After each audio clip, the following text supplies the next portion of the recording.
கோயம்புத்தூர்ல ஒரு prime லொகேஷன்ல 4BHK வீடு கட்டணும் அப்படின்னா 1.5 கோடி 2 கோடி 3 கோடி ரூபாய் வரைக்கும் போகும். ஆனா வெறும் 93 லட்சத்துல அதுவும் கார்ப்பரேஷன் லிமிட்குள்ள ஒரு பிரைம் லொகேஷன்ல கட்ட முடியும். எங்கன்னு தானே கேக்குறீங்க?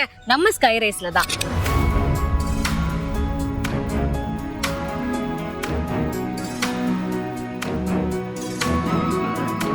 நம்ம ப்ராஜெக்ட்ல இருந்து கணபதி வெறும் 2 கிலோமீட்டர், கவுண்டம்பாளையம் வெறும் 2 கிலோமீட்டர், காந்திபுரம் வெறும் 5 கிலோமீட்டர் லொகேட் ஆயிருக்கு. ரயில்வே ஸ்டேஷன் வெறும் 8 கிலோமீட்டர்லயும், ஏர்போர்ட் வெறும் 10 கிலோமீட்டர்லயும் லொகேட் ஆயிருக்கு. நம்ம ஸ்கை ரைஸ் ஒரு பிரைம் லொகேஷன்ல, அதுவும் நீங்க வீடு கட்டி குடி வர்றதுக்கு தேவையான ரோடு வசதி, தண்ணி வசதி, ஸ்ட்ரீட் லைட், இந்த மாதிரி எல்லா ஃபெசிலிட்டிஸுமே ஆல்ரெடி அவைலபிளா இருக்கு. நம்ம ஸ்கை ரைஸ் ப்ராப்பரான DTCP அண்ட் ரேரா அப்லோட் பிளாட்ஸா இருக்கனால நீங்க இங்க வீடு கட்டுறதுக்கு, அதுவும் 4BHK வீடு கட்டுறதுக்கு 90% வரைக்கும் பேங்க் லோன் ஃபெசிலிட்டிஸ் கொடுத்துட்டு இருக்கோம். 4BHK கட்டுறதுக்கு ஏத்த மாதிரி பிளாட்ஸ் லிமிட்டடா தான் இருக்கு. சோ இப்பவே ஸ்கிரீன்ல தெரியுற நம்பருக்கு கான்டாக்ட் பண்ணுங்க.